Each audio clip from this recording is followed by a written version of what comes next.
Jefté Balumbo assure la réalisation de cette édition du journal. Mesdames et messieurs, et c'est l'art de vous informer. Salutations à toutes et à tous. Débutons cette édition du journal par une nouvelle. Depuis Mbouela Lodge à Kisantou dans le territoire de Madimba, le gouverneur de Provence Guy Bandundungidi a procédé à l'ouverture de la deuxième édition du Forum économique Kimvouama 2022 organisé par la Chambre des commerces et d'industrie du Congo central sous le thème agro-industrie, moteur de croissance et de développement afin de transformer la province avec toutes ses potentialités. Ce forum de 4 jours permettra aux participants de réfléchir sur l'agro-industrie, l'énergie, la culture et le tourisme au Congo central. Pour le gouverneur, il est temps que le sol prenne la revanche sur les sous-sols. Les détails à suivre dans nos prochaines éditions. Poursuivons toujours dans l'actualité provinciale en mission d'inspection dans la province du Congo central. Le ministre d'État en charge des infrastructures et travaux publics, Alexis Guizaro, a été reçu en audience par les gouverneurs de province avant de visiter conjointement la route Ango-Ango dans la ville, dans la province, que je dirais dans la commune de Matadi. Suivez. Pendant plus d'une heure d'entretien, le gouverneur de province, Dr Guy Bandundungidi, et le ministre d'État en charge des infrastructures et travaux publics, Alexis Guizaro, à mission officielle au Congo central, ont fait un tour de région sur l'état des lieux des infrastructures routières sur l'ensemble de la province avec comme priorité l'élargissement de la nationale numéro 1 dans son tronçon compris entre Matadi et Kinshasa. Au sortir de leurs échanges, l'hôte du gouverneur Dr Guy Bandundungidi a dévoilé à la presse les grands axes de sa mission d'itinérance et d'inspection dans le Congo central, principale porte d'entrée et de sortie des marchandises dans les corridors ouest de la République. Kinshasa, c'est pas la RDC. La RDC est un grand pays. La province du Congo central est justement d'une de ces grandes provinces dans la mesure où elle occupe une position stratégique dans cette partie ouest parce qu'elle est la principale porte d'entrée pour toutes nos marchandises en importation comme en exportation. Dans le cadre de nos missions d'itinérance, après avoir visité quelques autres provinces, parmi les 26, nous avons pour le moment décidé de venir ici dans la province du Congo central. Nous avons été chaleureusement accueillis par monsieur le gouverneur, que je remercie au passage. Cette visite d'inspection, comme je le dis, est une visite qui va nous permettre de palper du doigt les quelques réalités en termes d'infrastructures de la province, les grands défis auxquels la province est confrontée, comme le reste de la République. À cet effet, nous avons programmé dans notre visite l'inspection de la route nationale numéro 1.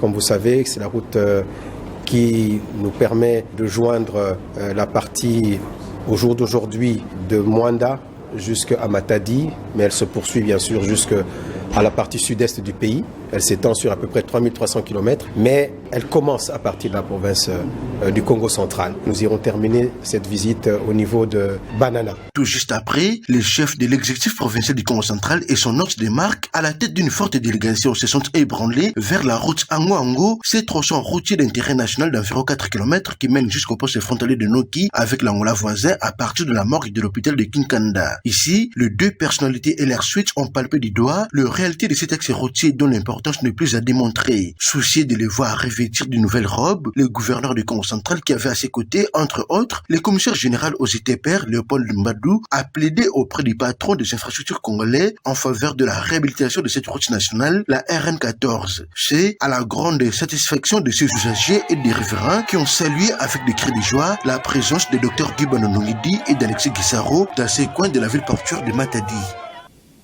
Toujours dans la ville portuaire de Matadi, sur initiative de monsieur le maire Patinzouzou Makengedi, la route qui va vers Kambanana en passant par Tenga dans la commune de Nzanza est en train d'être revêtie de sa plus belle robe. Les travaux de rénovation de ces tronçons routiers a déjà débuté depuis quelques semaines. Le détail dans ces commentaires de Claudino Lucano.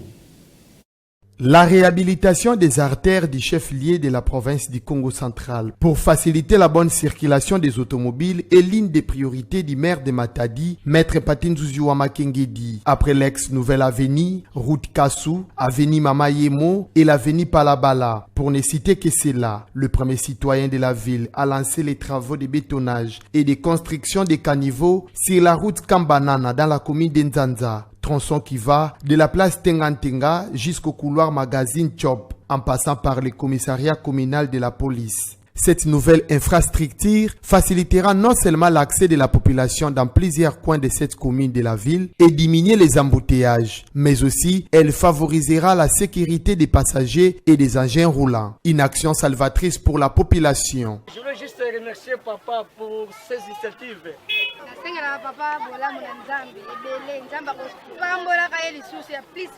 Signalons que cette voie de contournement est en train d'être revêtue de sa plus belle robe sur financement de la mairie de Matadi. Parlons éducation à présent. Le directeur de la province éducationnelle de l'EPST Congo central D a effectué une mission d'itinérance dans l'agglomération d'Nsambu à Gombe Sud, située à 35 km de la cité de Kwilungongo, pour s'imprégner des difficultés auxquelles ses administrés font face, y compris l'application des instructions du ministère. Reportage de notre correspondant Diekembo Wakiabila. Cette contrée fait face à de multiples difficultés entravant la bonne marche des écoles. L'intervention du numéro 1 de l'EPST du Congo central 2 grandement sollicitée.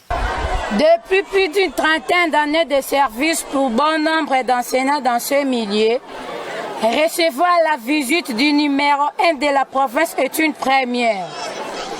Voilà qui prouve l'importance que vous accordez à votre service et qui rejoint la maxime, je cite.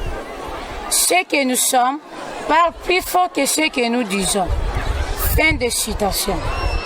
Excellence, monsieur le directeur provincial, la contrée que vous avez eu le plaisir de visiter fait face à de multiples difficultés entravant les bonnes marches de nos écoles. Plusieurs options non encore mécanisées, par voie de conséquences, grand nombre d'enseignants demeurent impayés. Manque criant de manuels et de matériel de fonctionnement pour les options techniques. Insuffisance notoire des bancs dans toutes les salles de classe. La liste des besoins n'est pas exhaustive. Pour sa part, le directeur provincial Jean Tshisekedi Kabasile a promis son implication pour une solution idoine à tous ces problèmes. Nous sommes très satisfaits par rapport à sa visite de travail dans notre contrée parce qu'il est d'ailleurs l'unique prophète qui vient de passer dans nos écoles et c'est la toute première fois aussi d'être visité par une autorité de taille comme prophète. En tout cas, nous sommes très ravis de joie, et par rapport à son discours, ça nous a édifié fortement. Nous mettons vraiment au bain du travail et surtout à la vision du chef d'État qui est de lutter contre toutes les antivaleurs dans notre secteur de l'EPST. Il a également saisi l'occasion pour procéder à la distribution des matériels didactiques émanant du ministère de l'EPST, notamment les globes terrestres, les balances et les tasses de mesure.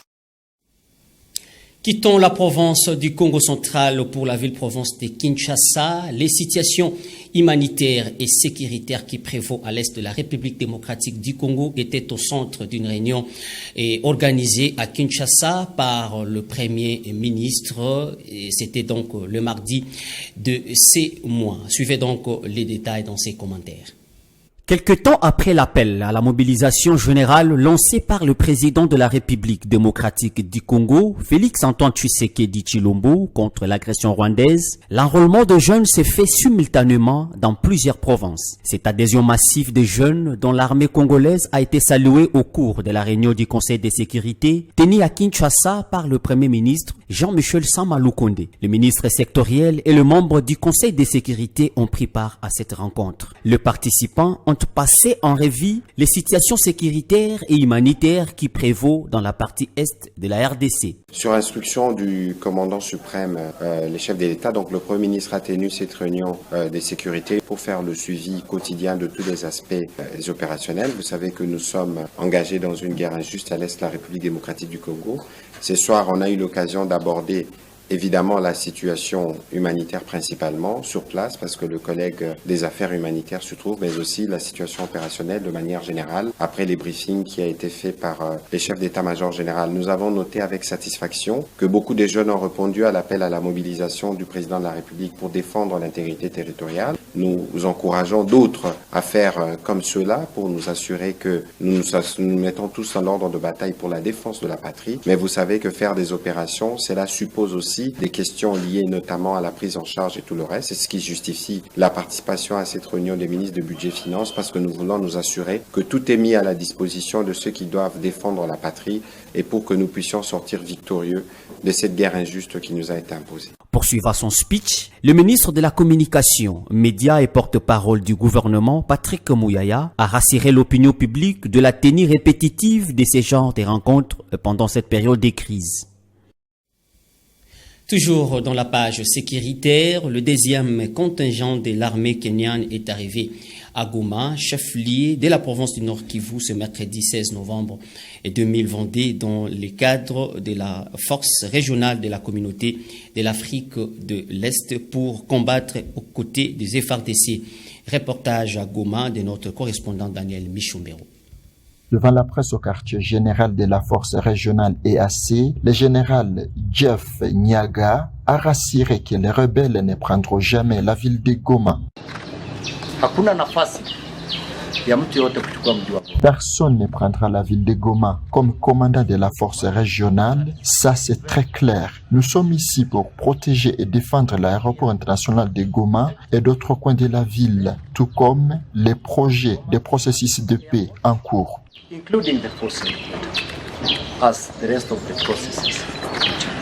Le général-major Chico Chitambwe, sous-chef d'état-major des FARDC chargé des opérations, campe cependant sur la décision du gouvernement congolais face aux rebelles du M23. Nous allons évoluer dans une mission offensive afin de ramener la paix dans notre pays, la RDC, avec en priorité le M23 et cette agression rwandaise, y compris les FDLR aussi, et le reste des groupes armés locaux qui pullulent dans l'est de la République. Dans les camps de Kanyaruchinya, les déplacés vivent dans de très mauvaises conditions. Ils n'ont pas ni abri, ni nourriture, pas d'accès à l'eau ou aux soins de santé. Le seul souhait pour eux reste la fin de la guerre pour qu'ils retournent dans leurs villages respectifs. Jeudi 17 novembre, des affrontements ont repris entre l'armée et les rebelles du M23. Les rebelles ont repris certains villages du territoire de Nyiragongo. Ils ont fait sauter les derniers verrous qui donnent accès à la ville de Goma. Les groupements de Kibumba et plusieurs autres villages sont occupés par le M23. La MONUSCO a érigé une zone tampon à Kibati, moins de 15 km de la ville de Goma. Goma, Daniel Michombero, ma bannière télévision. Ce journal est complètement terminé. Messieurs et dames, merci de votre attention soutenue. Encore une fois de plus, ce journal a été réalisé par Jefté Balumbu et j'ai reçu l'assistance de Mamine Bodi du côté de la rédaction. Merci, au revoir.